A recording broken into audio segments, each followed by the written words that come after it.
નમસ્કાર વિદ્યાર્થી મિત્રો, ગયા વિડિયો લેક્ચરમાં આપણે ચેપ્ટર નંબર 3 પૂર્ણ કર્યું હતું. ત્યારબાદ આગળનું ચેપ્ટર છે ચેપ્ટર 1 વાસ્તવિક સંખ્યાઓ. શું? વાસ્તવિક સંખ્યાઓ. પહેલાં તો આના ગુણભાર વિશે જાણી લઈએ. તો આ ચેપ્ટર તમને કુલ ગુણ બોર્ડની પરીક્ષામાં 4 ગુણનું ચેપ્ટર પૂછાશે. કેટલા ગુણનું પૂછાશે? 4 ગુણ. જેમાંથી તમને વિભાગ બીમાં 2 માર્ક્સના કેટલા દાખલા આવશે? 2. એટલે ટોટલ કેટલા થઈ જશે? 4. હું 2 માર્ક્સના કેટલા દાખલા આવશે? 2. અને એ ક્યાં આવશે? વિભાગ બીમાં. હવે જો વિભાગ બી જો બ્લુપ્રિન્ટ પ્રમાણે સંપૂર્ણ પેપર આવે તો વિભાગ બી શરૂઆત થશે એટલે પહેલા જ 2 દાખલા તમારે કેના હશે? ચેપ્ટર નંબર 1 વાસ્તવિક સંખ્યાના. આ ચેપ્ટરમાં આપણે 4 પ્રકારના દાખલાઓ ભણીશું. 4 પ્રકારની રીતના. કેટલી રીતના? 4 પ્રકારની રીતના. પહેલી રીત આવશે યુક્લિડની ભાગ પ્રવિધિ. બીજી રીત આવશે અવિભાજ્ય અવયવ વૃક્ષ.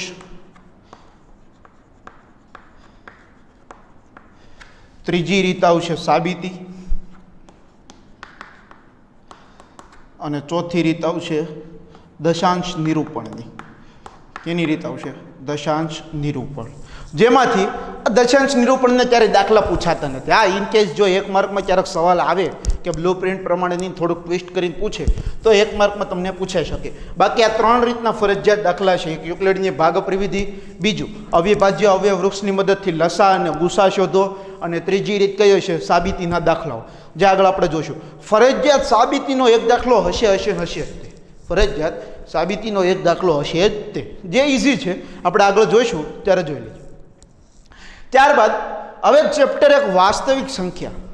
તો તમે 9મા ધોરણમાં ચેપ્ટર 1 બધી પ્રકારની સંખ્યાઓ વિશે માહિતી છે કે સંખ્યા પદ્ધતિ આવતી આપણે કે પ્રાકૃતિક સંખ્યાઓનો ગણ, પૂર્ણ સંખ્યાઓનો ગણ, પછી પૂર્ણાંક સંખ્યાઓનો ગણ, સમય સંખ્યાઓનો ગણ, અસમય સંખ્યાઓ, વાસ્તવિક સંખ્યાઓ. રેડી? તો એમાં જોઈએ કે પ્રાકૃતિક સંખ્યાનો ગણ. કોનો ગણ? પ્રાકૃતિક સંખ્યાનો ગણ, જેને કેપિટલ N વડે દર્શાવવામાં આવે છે. કેની વડે દર્શાવવામાં આવે છે? Capital N. અને પ્રાકૃતિક સંખ્યાના ગણમાં કોનો સમાવેશ થાય? તો કે બધી જ ધન પૂર્ણાંક 1, 2, 3, 4, 5 એમથી લઈને અનંત સુધીની. ત્યારબાદ પૂર્ણ સંખ્યાનો ગણ. કેનો ગણ? પૂર્ણ સંખ્યાનો, જેને દર્શાવવામાં આવે છે કેપિટલ W વડે. તો પૂર્ણ સંખ્યાના ગણમાં કોનો સમાવેશ થાય? બધી જ ધન સંખ્યાનો પ્લસ બીજું વધારાનું કોણ આવે? 0. તો 0, 1, 2, 3, 4, 5 એમ અનંત સુધીની સંખ્યા આવે. ત્યારબાદ પૂર્ણાંક સંખ્યાઓનો ગણ. પૂર્ણાંક સંખ્યાનો ગણ, જેને કેની વડે દર્શાવવામાં આવે છે? Z વડે. તો પૂર્ણાંક સંખ્યામાં કોનો સમાવેશ થાય? તો કે બધી જ ઋણ 0 અને બધી જ ધન સંખ્યાઓનો. તો કઈ આવશે? કે માઇનસ અનંત સુધીની, -2, -1, 0, 1, 2 થી લઈને પ્લસ અનંત સુધીની બધી જ સંખ્યાઓ આવશે. ત્યારબાદ સમય સંખ્યાઓનો ગણ.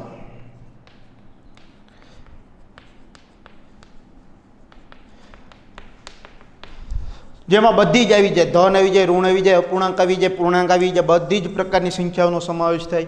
ત્યારબાદ વાસ્તવિક સંખ્યાઓનો ગણ. કોનો ગણ? વાસ્તવિક સંખ્યાઓનો ગણ, જેને દર્શાવાય છે કેપિટલ R વડે, રિયલ નંબર્સ. રેડી? સમય સંખ્યાને કહેવાય રેશનલ નંબર્સ. ઓકે, અને I વડે દર્શાવું. તો આ તો બધી બેઝિક માહિતી હતી કે આના વિશે તમને ખબર હોવી જોઈએ કે પ્રાકૃતિક સંખ્યા છે તો એમાં બધી ધન પૂર્ણાંક સંખ્યાનો સમાવેશ. પૂર્ણ સંખ્યા છે તો એમાં બધી ધન પ્લસ 0નો સમાવેશ થાય. પૂર્ણાંક છે તો બધી ઋણ, ધન અને 0નો સમાવેશ થાય. સમય સંખ્યામાં બધી ઋણ, ધન, પૂર્ણાંક મિશ્ર બધી સંખ્યાઓનો સમાવેશ થાય. જ્યારે વાસ્તવિક સંખ્યા છે એ 4 ગણનો સમાવેશ કેમાં થઈ જશે? આ R વાસ્તવિક સંખ્યાના ગણમાં એનો સમાવેશ થઈ જશે. હવે આપણે ચેપ્ટરની શરૂઆત કરીએ. જો આ બધી બેઝિક માહિતી હતી એટલા માટે આની બહુ થિયરી આપણે લખી નથી અને બહુ કામની વસ્તુ પણ નથી. આ અમુક છે બેઝિક નોલેજ માટે, અને આની વિશે તમને ખબર જ હોવી જોઈએ કારણ કે તમે 7મા ધોરણથી ભણતા આવો છો. એટલા માટે આના વિશે વધારે આપણે ચર્ચા કરતા નથી. હવે સીધા ચેપ્ટર ઉપર જ જઈએ. તો ચેપ્ટર પહેલું જ આવે છે પ્રમેય 1.1, જેને કહેવાય છે યુક્લિડના ભાગાકારનું પૂર્વ પ્રમેય. શું કહેવાય છે? યુક્લિડના ભાગાકારનું પૂર્વ પ્રમેય. તો આ પ્રમેય કહેવા શું માગે છે કે આ પ્રમેયનો અર્થ શું થાય?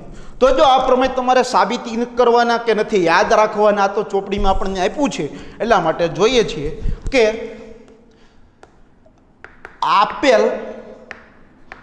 ધન પૂર્ણાંકો A અને B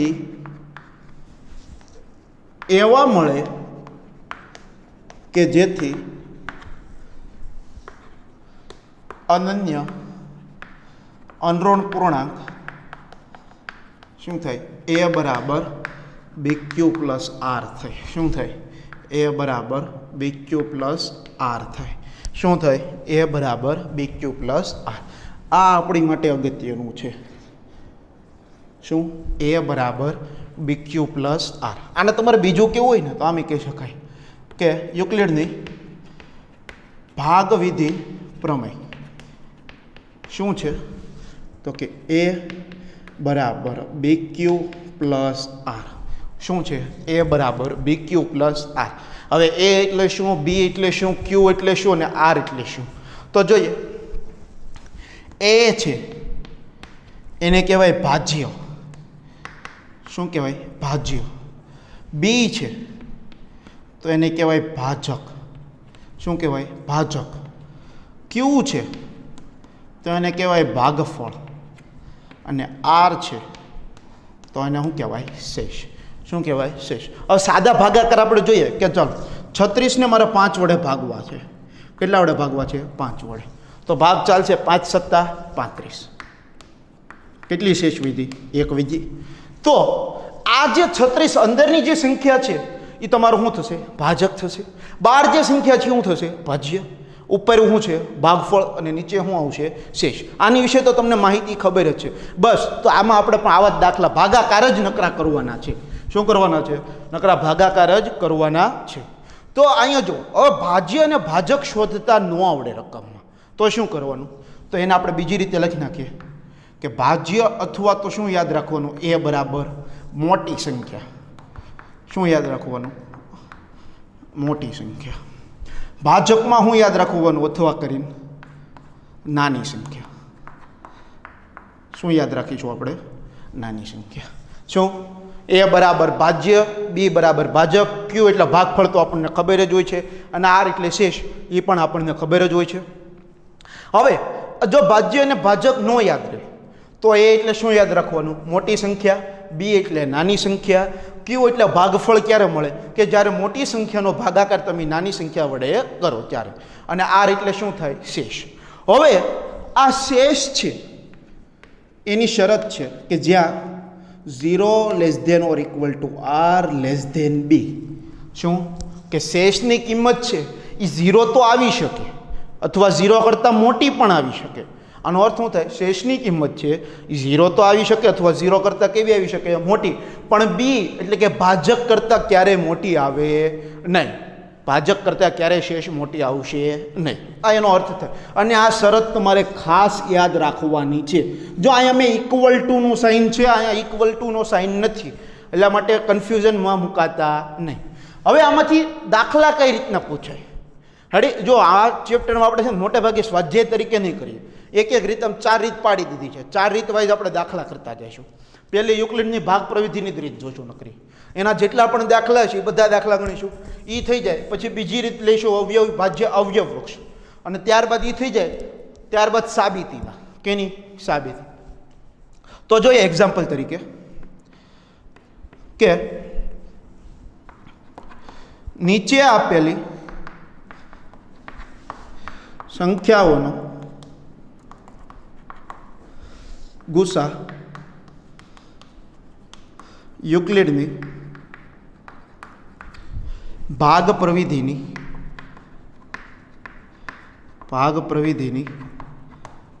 મદદથી શોધો. શું કીધું છે? નીચે આપેલી સંખ્યાઓનો ગુસા યુક્લિડની ભાગ પ્રવિધિની મદદથી શોધો. હવે જો બે શબ્દ આવશે, ગુસા અને લસા. તો પહેલાં તો આપણને આના પૂરા નામ ખબર હોવા જોઈએ. ગુસાનું પૂરું નામ શું થાય? તો કે ગુરુત્તમ સામાન્ય અવયવ. જ્યારે લસાનું પૂરું નામ શું થાય? તો તમારા મનમાં તરત જ આવશે સર લઘુત્તમ સામાન્ય અવયવ. નહીં, શું આવશે? લઘુત્તમ સામાન્ય અવયવી. શું આવશે? અવયવી. ટૂંકમાં ગુસા ઈ મેલ છે, લસા ઈ શું છે? આપણી ફિમેલ. ઓકે, આ તો રમતમાં ગુસાનો અર્થ શું થશે? ગુરુત્તમ સામાન્ય અવયવ. અને લસાનો અર્થ શું થશે? લઘુત્તમ સામાન્ય અવયવી. એની વિશે આપણે આગળ અવિભાજ્ય વૃક્ષના દાખલા ગણીશું ને તેમાં આગળ ચર્ચા કરીશું. તો હવે આમાં કરવાનું શું? પહેલી સંખ્યા તમને આપેલી છે દાખલા તરીકે 120 અને 23. આનો તમારે ગુસા શોધવાનો છે. શું કરવાનું છે? ગુસા શોધવાનો છે. તો કઈ રીતે? પણ જો રકમમાં સ્પષ્ટ ઉલ્લેખ કર્યો છે સૂચનામાં કે યુક્લિડની ભાગ પ્રવિધિની મદદથી. કોની મદદથી? યુક્લિડની ભાગ પ્રવિધિની મદદથી. તો આપણે અહીંથી શરૂઆત કરીએ તો આપણને યુક્લિડની ભાગ પ્રવિધિનું સૂત્ર ખબર હોવું જોઈએ. તો એનું સૂત્ર શું છે? a બરાબર bq પ્લસ r. શું છે? a બરાબર bq પ્લસ r. તો અહીં લખીએ યુક્લિડની ભાગ પ્રવિધિ શું છે? a બરાબર bq પ્લસ r. હવે જો ખાસ ધ્યાન આપજો, હું કિંમતો કઈ રીતે મૂકું છું. આપણને a b q અને r ની માહિતી છે. ભાઈ a એટલે ભાજ્ય. ભાજ્ય ન યાદ રહે તો હું યાદ રાખવાનું? મોટી સંખ્યા. દાખલો જેમ બને એમ સરળ જ ગણવાનું. ભલે આ રીતે યાદ રાખીએ, ચોપડીમાં આવું નથી આપ્યું, પણ આપણે જે આપણને સરળ પડે એટલા માટે આ રીતે આપણે કરીશું. બી એટલે શું થાય? ભાજક. અથવા તો શું યાદ રાખવાનું? નાની સંખ્યા. ચાલો, તો a બરાબર bq પ્લસ r લખ્યું છે. હવે અહીં જો સ્ટેપ બાય સ્ટેપ ચાલતા જજો. એ આવ્યું. એ એટલે શું હતું? મોટી સંખ્યા. તો આ જે બે રકમ આપી છે કિંમતો, એમાં મોટી કોણ છે? તો કે 120. ચલો મૂકો. બરાબર. બી એટલે શું થાય? નાની સંખ્યા. તો નાનું કોણ વધ્યું? 23. હવે અહીં જુઓ, બી અને ક્યુ એકબીજા સાથે ગુણાકાર સ્વરૂપમાં છે. તો બી ગુણ્યા આપણે આર. હવે ક્યુ એટલે શું થાય? ભાગફળ. તો ભાગફળ તો રકમમાં આપ્યું નથી, તો મેળવવાનું કઈ રીતે? મોટી સંખ્યાનો ભાગાકાર કેની વડે કરવાનો? નાની સંખ્યા વડે. ચાલો, જો પોઈન્ટમાં નથી લાવવાનું, પોઈન્ટમાં નથી લાવવાનું. શું? ભાગાકાર તમારે પોઈન્ટમાં લાવવાનો નથી. ખાલી સિમ્પલ સાદો જે તમે 4થા 5મા ધોરણમાં કરો છો ને એવો જ ભાગાકાર કરવાનો. અને આમાં આપણે નકરા ભાગાકાર જ કરવાના આવશે. જો 120 ને 23 વડે ભાગીએ તો 23 દુ 46, 23 ચોક 92, 23 પંચા વડે ભાગ ચલાવે. આઈ થિંક ચાલી જશે. 5 તેરી 15, 5 દુ 10, 10 ને 1 11, 115. હા, 23 પંચા કેટલા થાય? 115. શું થાય? 23 પંચા 115. કેટલા વૈજા? 5 વૈજા. બાદ બાકી. જો તમારે આગળ પોઈન્ટ નથી લાવવાનો, કેમ? કારણ કે સૂત્રમાં ક્યુ એટલે ભાગફળ પ્લસ આર એટલે શું જોતું છે? શેષ જોતી છે. તો હવે આગળ ભાગ ચલાવવાનો નહીં. અહીંયા પોઈન્ટ મૂકીને અહીંયા મીંડું મૂકીને એમ કરવાનું નથી. આ 4થા ધોરણનો ભાગાકાર કરવાના. હવે આવું જ કરવાનું બધામાં. તો અહીંયા જો ભાગફળ એટલે ઉપરની સંખ્યા કેટલી આવી? 5 પ્લસ આર એટલે શું છે? શેષ. એ પણ કેટલી આવી? 5. ચાલો, આ સ્ટેપ થઈ ગયું. હવે આ સ્ટેપ ક્યાં સુધી કરવાનું? કે જ્યાં સુધી અહીંયા શેષ 0 ન આવે ત્યાં સુધી. હવે અહીં જો અહીંયા તો 0 ન આવી, ત્યારબાદ આગળનું સ્ટેપ શું કરવાનું?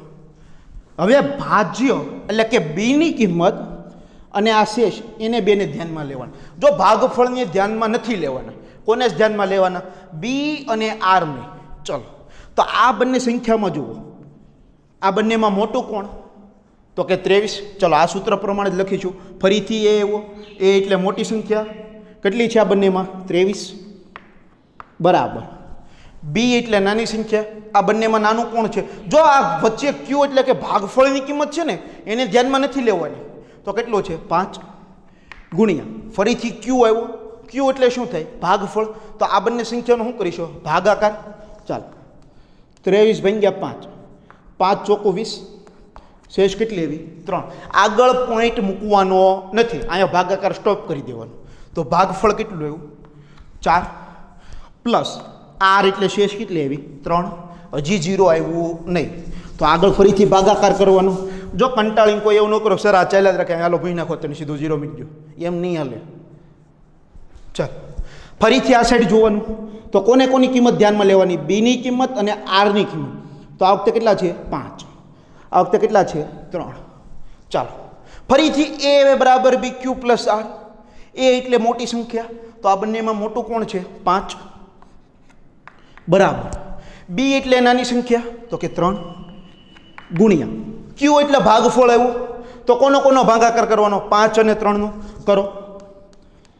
3 એકમ 3 કેટલા વધ્યા 2. તો ભાગફળ કેટલું આવ્યું 1.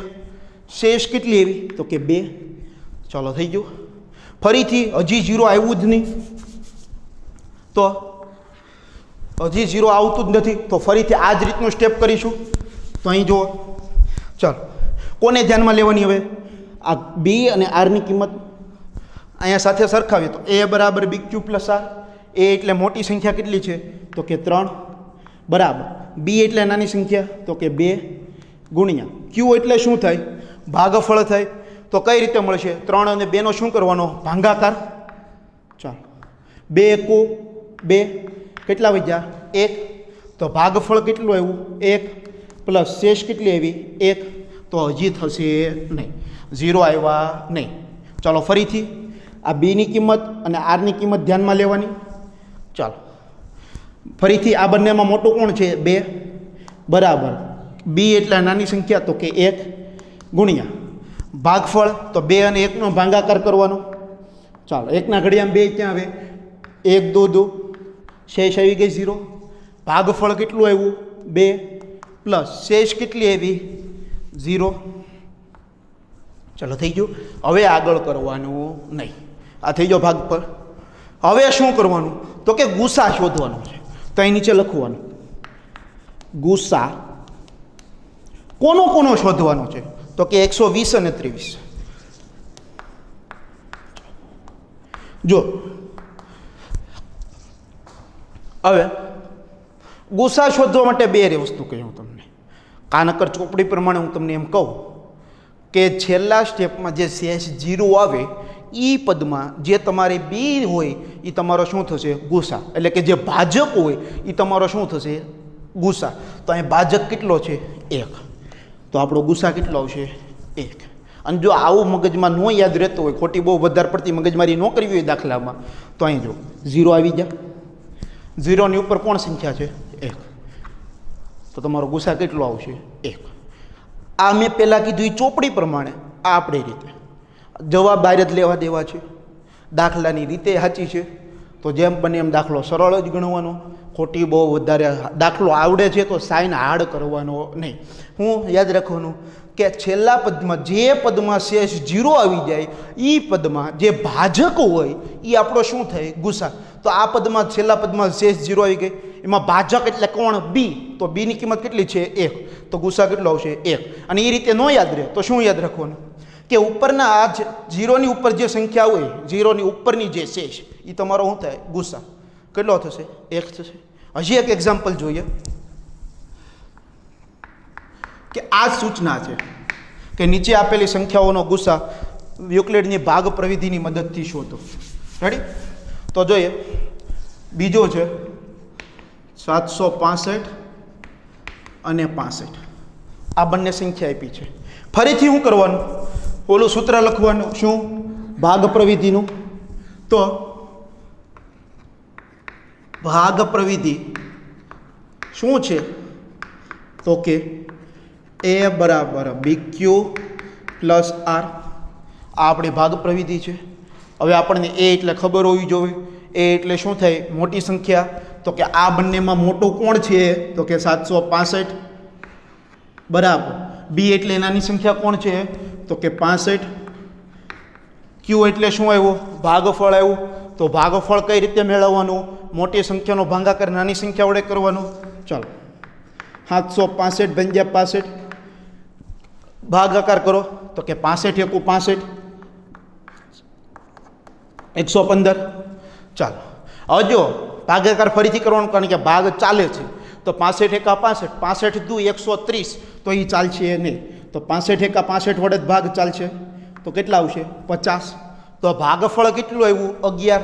તો ક્યુ એટલે ભાગફળ એટલે 11 પ્લસ આર એટલે શું થતી હતી શેષ કેટલી છે 50. ચાલો થઈ ગયો 0 આવ્યું નહીં.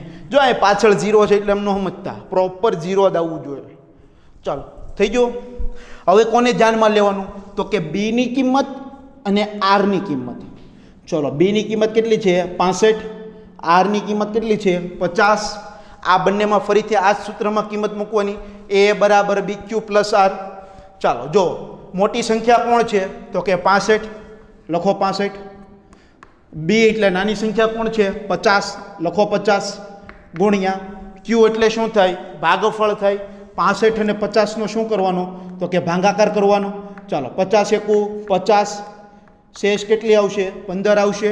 ભાગફળ કેટલું આવ્યું 1 પ્લસ શેષ કેટલી આવી 15.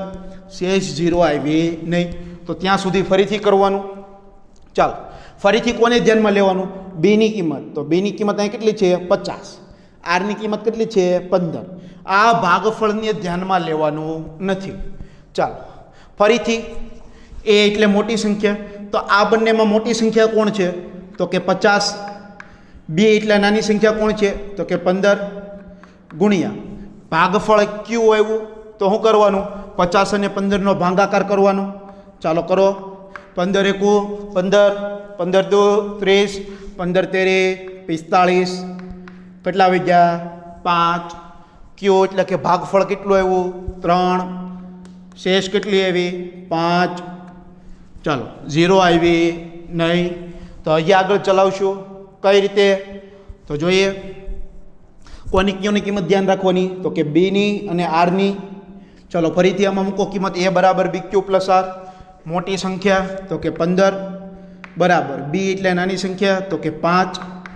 ચાલો 15 નો 5 વડે ભાગાકાર કરીશું તો કે આ 5 તેરી 15. શેષ કેટલી આવી 0. ચાલો ભાગફળ કેટલું આવ્યું 3 પ્લસ શેષ કેટલી આવી ગઈ 0. તો હવે આગળ કરવાનું નહીં. તો અહીં નીચે શું લખવાનું ગુસ્સા કોનો શોધવાનો હતો તો કે 765 અને 65નો.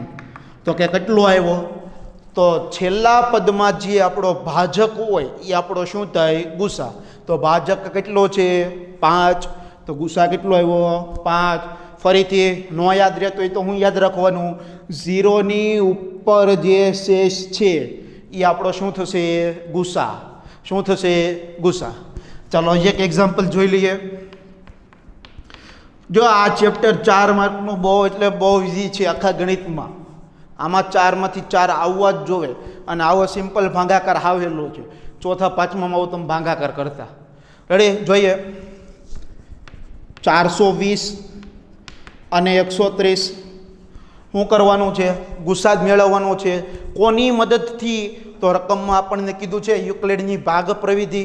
તો લખીશું કે યુક્લિડની ભાગ પ્રવિધિ તો કે શું છે તો કે એ બરાબર બી ક્યુ પ્લસ આર છે. એ એટલે શું થશે મોટી સંખ્યા થશે. આ બંનેમાં મોટું કોણ છે તો કે 420 છે બરાબર બી એટલે નાની સંખ્યા તો કે કોણ છે 130 છે ગુણ્યા ક્યુ એટલે શું થાય ભાગફળ થાય. તો 420 અને કોનો ભાગાકાર કરવાનો 130 નો. ચાલો તો 130 તેરી 390 થાય. ચાલો બાદ બાકી કરો તો કેટલા આવે 30 આવે. કેટલા આવે 30. ચાલો ભાગફળ આપણનું કેટલું આવ્યું 3. શેષ કેટલી આવી તો કે 30. ચાલો આમાં 0 આવ્યું નહીં. શું આમાં 0 આવ્યું નહીં. તો ફરીથી આગળ સ્ટેપ વધારશું. હવે તો તમને ખ્યાલ આવી જ ગયો હશે કે હવે શું લેવાની કોની કિંમત લેવાની બી અને આરની. ચાલો આ બંનેમાં મોટી સંખ્યા કોણ તો કે 130. તો અહીં 130 લખીએ બરાબર નાની સંખ્યા બી કોણ છે તો કે 30 છે. ક્યુ એટલે શું થાય ભાગફળ. તો 130 અને 30નો શું કરવાનો ભાંગાકાર કરવાનો. ચાલો તો 30 ચોકું 120 કેટલા આવશે 10. તો ભાગફળ કેટલું આવ્યું 4 પ્લસ શેષ કેટલી આવી આપણે 10 આવી ગઈ. ચાલો ફરીથી શેષ હજી 0 આવી નહીં, તો ફરીથી હજી આગળ વધવાનું. તો કે આ બી અને આરની કિંમત ધ્યાનમાં લેવાની. ચાલો તો બીની કિંમત હવે આપણી મોટી સંખ્યા થઈ જશે. આ સૂત્ર પ્રમાણે ચાલવાનું. એ એટલે મોટી સંખ્યા, તો આ બંનેમાં મોટો કોણ છે 30. ચલો 30 બરાબર બી એટલે નાની સંખ્યા, તો કે 10 ગુણ્યા ક્યુ એટલે શું થાય ભાગફળ. તો 10 તેરી 30, તો +3 ગુણ્યા 3 પ્લસ શેષ કેટલી આવશે 0 આવશે. ચાલો તો અહીં લખવાનું ગુસા 420 130. શું યાદ રાખવાનું કે શેષવાળા પદમાં જે ભાજક એટલે કે બીની કિંમત હોય એ આપણો શું થાય ગુસા થાય. તો આપણો ગુસા આપણને કેટલો મળશે જોવો તો ગુસા તમને કેટલો મળશે મળે છે કોઈને ગુસા કેટલો છે 10, અથવા શું યાદ રાખવાનું 0ની ઉપર જે શેષ હોય એ શું થશે તમારો ગુસા. તો આનો ગુસા કેટલો આવશે 10. ચાલો આ એક્ઝામ્પલ તમારી માટે 144 અને 233. તો શું કરીશું આ છેલ્લું એક્ઝામ્પલ. તો જોઈએ ફરીથી હું લખવાનું યુક્લિડની ભાગ પ્રવિધિ. ચાલો તો યુક્લિડની ભાગ પ્રવિધિ શું છે તો કે એ બરાબર BQ પ્લસ R છે. ચાલો એ એટલે શું થાય મોટી સંખ્યા. તો 144 અને 233માં મોટું કોણ છે તો કે 233. બી એટલે નાની સંખ્યા, તો કે 144. ક્યુ એટલે શું થાય ભાગફળ. તો 233 ને કેટલા વડે ભાગીશું 144 વડે. 144 એકા 144, 144 ગુણ્યા 2 288, એના વડે ભાગ ચાલશે નહીં. ચાલો અહીંયા બાદબાકી કરીએ તો 13માંથી 4 જાય તો 9, અહીં 12માંથી 4 જાય તો 8, આ તો 1 થઈ જાય. રેડી. તો ભાગફળ કેટલું આવ્યું 1. શેષ કેટલી આવી 89. ચાલો આગળ વધીએ. કોની કિંમત ધ્યાનમાં લેવાની બી અને આરની. ચાલો તો બીની કિંમત કેટલી છે 144. બી એટલે નાની સંખ્યા 89 ગુણ્યા ભાગફળ આવ્યું તો 144 અને 89નો શું કરીશું ભાગાકાર કરીશું. ચાલો તો 89 એકા 89, 89 દુ કેટલા થાય 178, તો એ ચાલે નહીં. તો 89 એકા 89, 14માંથી 9 જાય તો કેટલા આવશે 5. કેટલા આવશે 5. અહીંયા 13 થશે, 13માં 8 જાય તો કેટલા આવશે 5, તો કેટલા આવશે 55. ભાગફળ કેટલું આવ્યું 1. શેષ કેટલી આવી 55. ફરીથી જોઈએ તો આ બી અને આરની કિંમત ધ્યાનમાં લેવાની. ચાલો એ એટલે મોટી સંખ્યા 89, બી એટલે નાની સંખ્યા 55 ગુણ્યા ક્યુ એટલે ભાગફળ. તો 89 ભાગ્યા 55, 55 એકા 55, 55 દુ 110, તો એ ચાલશે નહીં. તો 9માંથી 5 જાય તો 4, 8માંથી 5 જાય તો 3, તો શેષ કેટલી આવી હતી 34. ચાલો હજી કર્યા જ કરવાનું, જો ભલે કંટાળો ન આવવો જોઈએ. એકને એક જ વસ્તુ છે. બી અને આરની કિંમત ધ્યાનમાં લઈશું. તો બીની કિંમત છે 55, આરની કિંમત છે 34. ચાલો આ બંનેમાં મોટી સંખ્યા કોણ છે 55, નાની સંખ્યા 34 ગુણ્યા ફરીથી 55 અને 34નો શું કરવાનો ભાગાકાર. તો 34 એકા 34, 34 દુ કેટલા થઈ જાય 68, એ ચાલે નહીં. કેટલા આવશે 21 આવશે. ચલો ભાગફળ 1 આવ્યો, શેષ કેટલી આવી 21. આગળ વધીએ તો બીની કિંમત 34, આરની કિંમત 21. આને ધ્યાનમાં લેવાના. તો જોઈએ 34 બરાબર 21 ગુણ્યા 34 અને 21નો ભાગાકાર કરો.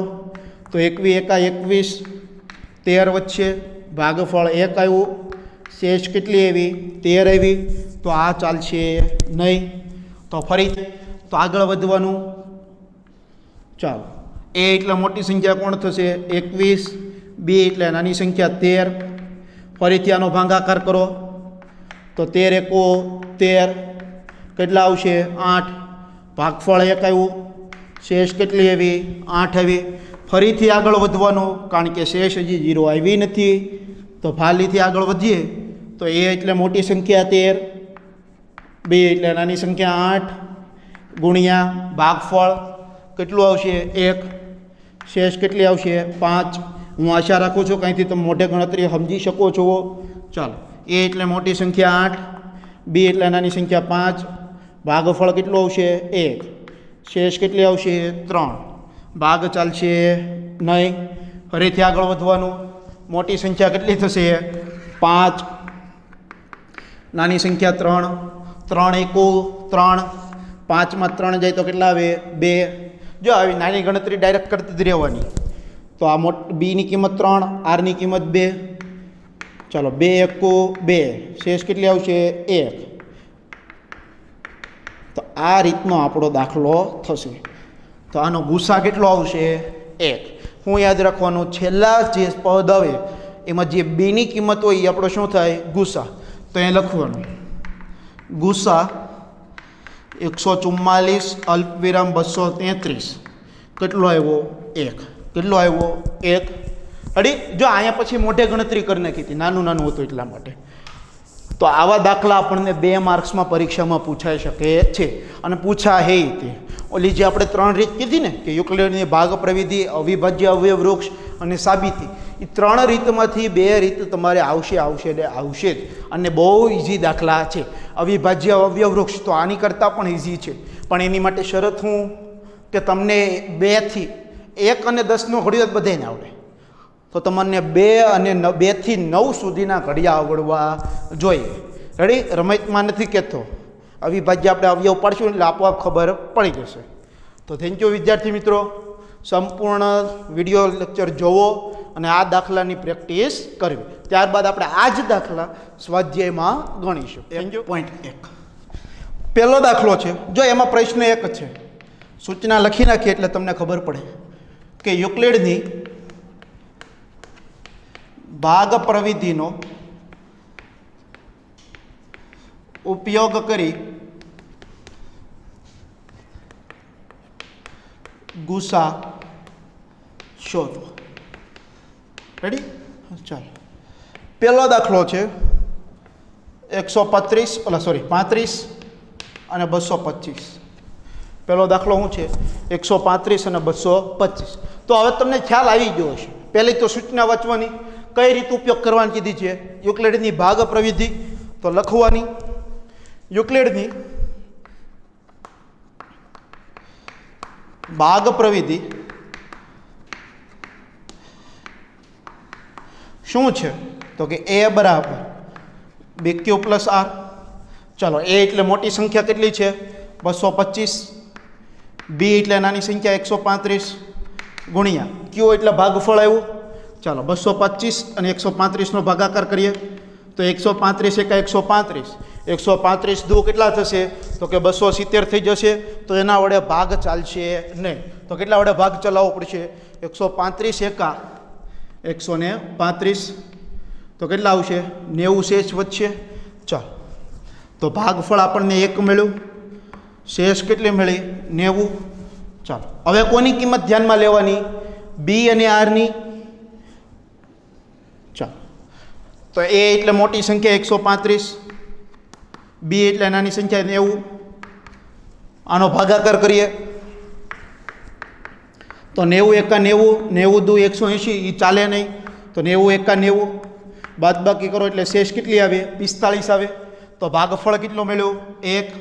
શેષ કેટલી મળી? 45. ચાલો, હજી 0 આવી નહીં. તો ફરીથી આગળ જોવાનું, કોની કિંમત ધ્યાનમાં લેવાની? બી અને આરની. તો બીની કિંમત 90, આરની કિંમત 45. ચાલો, તો એ એટલે મોટી સંખ્યા, આ બંનેમાં મોટો કોણ છે? 90. બી એટલે નાની સંખ્યા 45. આ બંનેનો શું કરવાનો? ભાગાકાર. તો 90 ભાગ્યા 45 કરીએ તો 45 એકા 45 દુ 90. શેષ આવી ગઈ 0. ભાગફળ કેટલું આવ્યું?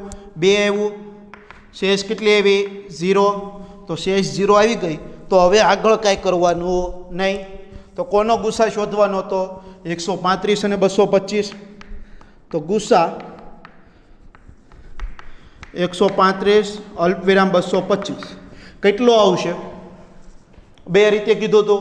પહેલી રીત શું? છેલ્લા પદમાં જે આપણું બીની કિંમત એટલે કે જે ભાજક છે એ આપણો શું થશે? ગુસા. તો કે 45 અથવા શેષની ઉપર જે કિંમત હોય એ આપણો ગુસા. ચાલો બીજો દાખલો જોઈએ.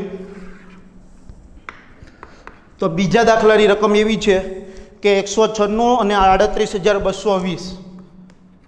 બહુ મોટી રકમ છે.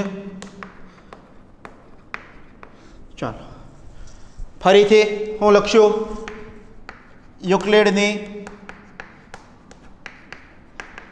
ભાગ પ્રવિધિ શું છે? તો કે એ બરાબર BQ પ્લસ R છે. એ એટલે મોટી સંખ્યા 38,220 બરાબર બી એટલે નાની સંખ્યા. હવે ક્યુ એટલે ભાગફળ. તો આ બંનેનો શું કરવો પડશે? ભાગાકાર. ચલો કરીએ. તો 196 એકા 196, 12 માં 6 જાય તો 6, 17 માં 9 જાય તો 8, 1 ઉપરથી નીચે આવ્યા 2. ચાલો હવે કેટલા આવડે ભાગ ચાલશે? તો કે 196નો ઘડિયો તો આવડે નહીં. તો 196 ગુણ્યા 1 એટલે 196 એ તો આવડે. 196 ગુણ્યા 10 એ આવડે 1960. વચ્ચેના શું કરવાના? ઘડિયો ન આવડે તો 196 ગુણ્યા 2 કરી જોવાના, 196 ગુણ્યા 3 કરી જોવાના ક્યાં સુધી ભાગ ચાલશે. તો 196 ગુણ્યા 9 ભાગ ચાલશે. રેડી? તો કરીએ. 9 6 54નો ચોકડો વધી પડી 5, 9 9 81 ને 5 86નો છગડો વધી પડી 8, 9 1 9 ને 8 17. કેટલા આવ્યા? 1764. કેમ ખબર પડી ગઈ? તો કે ગોઈખું નહોતું કે અથવા ઘરે તૈયાર કરી નથી. હવે જો સિમ્પલ લોજિક છે. 196 મોટા મોટી એની કિંમત કેટલી આવે? 196 ગુણ્યા 10 1960 થાય. એમાંથી એક વખત 196 બાદ કરી દેવાના એટલે 1764. બે વખત હોય તો બે વખત બાદ કરી દેવાના. ટૂંકમાં તમારી રીતે ભાગાકાર કરવાનો. ચાલો અહીં 12 માં 4 જાય તો 8, 15 માં 6 જાય તો 9, આ તો 0 થઈ જશે. ઉપરથી આવ્યા 0. 196 ગુણ્યા 5 980 થશે. તો ભાગફળ કેટલો આવ્યું? 195. શેષ કેટલી આવી? 0. તો કે સર આ તો પહેલા પદમાં શેષ 0 આવી ગઈ. તો આ દાખલાની રકમમાં ભૂલ છે નહીં. એવું જરૂરી નથી હોતું કે દર વખતે દાખલો લાંબો જ થાય. પહેલા દાખલામાં પહેલા સ્ટેપમાં શેષ 0 આવી જાય. તો હવે તમે મને આમાં કહો તો કે ગુસા કેટલો થશે? કેટલો થશે? હે કેટલો થશે? તો આપણને પહેલી રીત શું કીધી હતી? શેષવાળા જે પદમાં બીની કિંમત એટલે કે જે ભાજક હોય એ તમારો શું થાય? ગુસા થાય. તો અહીં ભાજક કેટલો છે? 196. તો આપણો ગુસા કેટલો આવશે? 196. તો લખી નાખવાનું ગુસા 196 અલ્પવિરામ 38,220 બરાબર 196. જો ન ખબર રહે હોય આ રીત અને તમને એમ યાદ છે કે 0ની ઉપરની સંખ્યા લેવી, 0ની ઉપર આવ્યું જ નથી, તો એવું ન સમજતા કે તમે દાખલો ગણ્યો એ ખોટો છે. નો ગુસા ગોતતા આવડે ને તો કાંઈ વાંધો નહીં, એટલું લખી નાખવાનું. તો એ બેમાંથી એક તો આપશે. તમે જો દાખલો ચોપડી મારીને વહી આવશો ને તો બેમાંથી તમને કાંઈ નહીં મળે. તો હાવ જવા કર દેવા કરતા એને ત્યાં 1 માર્ક આવી વધારે સારું. ચાલો ત્રીજો દાખલો. તો ત્રીજા દાખલાની રકમ એવી છે કે 867 અને 255. શું? 867 અને 255. કેટલા? 867 અને 255.